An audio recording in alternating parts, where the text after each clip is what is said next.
Hey guys, I thought you guys might want to just hang out today. Actually, can you close that door? Absolutely. Yeah. We're going to do an interview with Christian from 106.9 The X, and I thought you guys might want to sit in on it so you guys can see it first before it hits the news. All right, Candace. So first, what I'm going to have you do is for a level check, just state your name and position for me.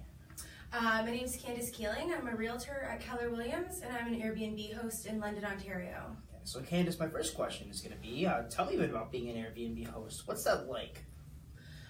Most of the time, it's a pretty fun opportunity. We get to meet a lot of people from all over the world, and sometimes people that are actually just Canadian and need somewhere to stay in between going to a concert or just visiting London before they get a lease signed, those kind of people. So it's pretty interesting. You meet literally people from all over. As a realtor, why did you decide this was an optimum opportunity to get involved with? I actually was doing Airbnb because I just tried it out with a room. That's how it started. It had nothing to do with real estate. I bought a house when I was in third year at Western University, and I started renting out rooms to other students. And then after that, sorry, I was a little bit nervous. So I bought the house in third year university and I started renting it to students, and I hadn't heard about Airbnb. So I decided to try it after I went to Germany, and when I flew out there, I'm a little bit adventurous. I had nowhere to stay, I had nothing booked, and I just kind of flew out there with a bag of stuff. And then I found out it was Comic-Con weekend. So there was nowhere to stay. The hostels were jacked up, the hotels were jacked up, all this sort of thing. And I'd heard about Airbnb, but the idea of staying in someone's house kind of like weirded me out a bit, and I didn't know if it was going to be safe. So, but because there was nowhere to stay, I kind of got forced into trying it. So in Germany, I tried it with this guy. It was his first time hosting, and it was my first time using it. And he had a spare bedroom, so I just stayed in the spare bedroom for 3 days while I was there. And I was like, this is crazy. Like, this is so easy. You meet someone, the system checks the IDs, and then you have somewhere to stay. And then when the hotels and everything were jacked up, it was really the only affordable option at that point. Yeah, talk to me about that. You know, you experienced being a host, and you also have experience using it. What are the advantages of staying at an Airbnb as opposed to, say, renting a hotel room? So, I mean, hotel rooms need licenses, and they have a whole slew of things they have to follow. So they have to pass that price on to the consumer. When you're doing Airbnb, I mean, the littlest thing you could do is literally rent someone's couch if you wanted to. So there's not really a lot of overhead costs, so the advantage is that if you want to save money, then that can be passed on to the consumer for sure. Okay. And you talked about regulation for hotels. There's obviously also regulation for renting properties as well. What good can come from regulating a service like Airbnb?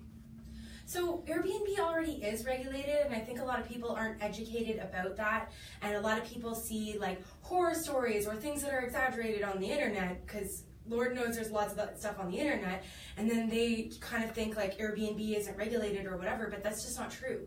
They already have a regulation system. They already verify IDs, and then after you upload a government issue ID, then you have to take a picture with a camera in real time that has to actually look like your ID. So if someone just gets an ID off the ground, they can't book an Airbnb with it. They have a whole system that's in place to essentially protect not only the person who's traveling, but the person who's hosting. And on top of that initial security check, once you started using it, there's the fact that all the reviews are on there. So you're going to see someone's already been verified by having 10, 50, I have over 200 reviews on there. People obviously have a lot of trust with me in the community to come and stay at my house because they can see that hundreds of people literally have stayed at my house and that it's a safe place to be. So it already is regulated by itself. The other thing that's already regulated, I would say, is condo boards. So condo boards in buildings, they have their condo board rules and regulations, and within them they can decide if they're going to allow Airbnb in the building or not.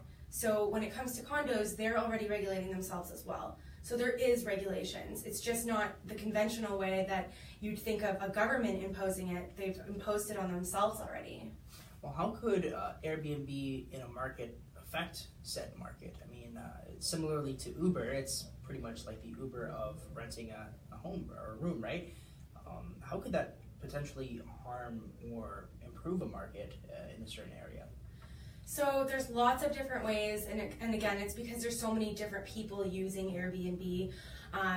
Firstly, it's bringing more people to London, in my opinion. Airbnb puts London on the map as somewhere that would not traditionally be somewhere that a tourist might want to go. If you're going to Google places to go in Canada, you're probably going to see like Toronto, Whistler, Calgary, Banff, like Nova Scotia, in Halifax. There's a bunch of things that people might think of off the top of their head where they want to go when they want to go to Canada. But what Airbnb does is it gives people an opportunity to learn about London when they might not have any knowledge of it. And they might not find that information anywhere else on the internet. I don't think the City of London is going to have like the kind of money to advertise London for tourism as compared to what Airbnb is already doing for London just by having the service here. It's like free advertising for people to come to London for all sorts of different reasons. And they might want a bit of that pie, the slice. Why should they leave it alone? Why should they leave it as it's already regulated right now, as you say? Why should they leave it just like that and not take it a step further and license it like other hotels are doing? I don't want to sound too negative about the government, but sometimes when the government gets involved, they have a tendency to screw things up. And I don't want them to screw up Airbnb. I don't want there to be a negative connotation with Airbnb. I don't want people to think, oh, I don't want to host because the city is going to be in and out of my house. The city is going to be all over me about this, that, and the other with rules. I mean, a lot of people on the city council, I don't even know if they've used Airbnb. They have a survey out right now, which I definitely encourage everyone to fill out. I don't know if you know about it. Okay, so yeah, the survey is it's limited though. That's one thing I don't like about the survey, because there's only one paragraph where you can put your thoughts. The rest of them is like questions that you have 3 options to answer. And there's not an opportunity to get into a lot of detail in there. So it's already a little bit biased, but I still think it's good that they're asking people their opinion, and I'm encouraging everyone to put their personal opinion in the paragraph part, and not just fill out the somewhat important, neutral, or not important at all parts of the questions, because I don't think those are really getting into the meat and potatoes of what Airbnb is and what it can or can't do in London, whether or not it's regulated. Have you seen any other cities in Canada where it's affected the market properly? Like places like Toronto. This is a very similar conversation that they're having over there. How's that affected them there? People are upset about the rules that Toronto has put in. And it's funny that you bring up Toronto, because everyone brings up Toronto and Vancouver, and those are the most seen things in the media, so it's very common for people to bring that up. But the difference between Toronto and London is it's so different. You can't compare a place.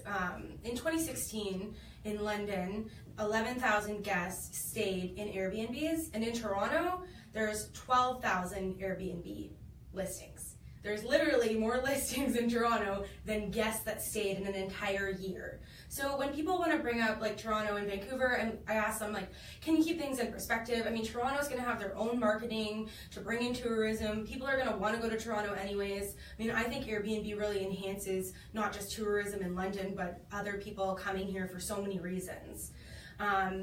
Toronto's going to have tourism no matter what. I do know that a lot of hosts are very upset because Toronto is trying to tell them that they can't host in their own basement apartments. And I think that's crazy, because I can't imagine what it would be like to own one of these properties in Toronto or buy one in the last 5 years that is so inflated, and spend $800,000 on a house just so you can live in Toronto, and then have the city of Toronto turn around and tell you that you can't rent out your basement on Airbnb to, help with some of those costs. To me, I have no idea. Those people are obviously upset about it, and I feel for them a lot. And that's why it's so important that I talk about London not over-regulating it, because we're talking about interfering with property owners' rights at this point. Now there's also the other side of the argument of probably going to be mainly from hotel services, saying that you're taking away from their business as a host. And they would obviously present that towards the city. What would you say to those people? Well, different type of people use hotels, and different types use Airbnb. And sometimes people travel that wouldn't be able to come at all if they had to stay in a hotel. So, I mean, we're just providing opportunities for people that might otherwise not even be able to stay in London. I still stay in hotels, and I stay in Airbnbs. It depends on where I'm traveling and what I'm doing. When I was in Italy, I stayed in Airbnbs for half the trip, and I stayed in some hotels. So when people say that it's taking into the hotel industry in London, I really don't think it is. I mean, they have different conferences, and hotels have all these different reasons why people book in a specific hotel. I don't know the numbers and a lot of facts about that, but I really don't think the business is getting damaged from it. I'd have to see some more facts about it to actually comment on the hotel side. Okay, that's fine. Is there anything else you'd like to add on? Just that I think that I really want to encourage everyone to get involved by asking questions. Like, ask all the questions. I don't think this should be one-sided. I like to hear other people's opinions. I always post videos about this stuff online. I try to talk about this all the time because I want to know, like, what are your concerns? Because I do think people should talk about what their concerns are as well. If it's totally one-sided, then that's not going to help people of London either. But that's why I just keep encouraging everyone to, like, do the survey so that they can really get their opinion out there. Because I think that ignorance is not bliss when it comes to Airbnb. And the more we learn about it, the more we can see that it really is awesome. It's good for London, it's good for bringing in business, it's good for bringing in tourists, and it's just good for allowing property owners to do what they want with their property. But if we don't have that open dialogue and get Londoners involved in talking about it, then the way they do the regulations is not going to be reflecting what Londoners want. Perfect. That's all I have for you. Okay, perfect. Thank you. Okay, thanks. Turn this off.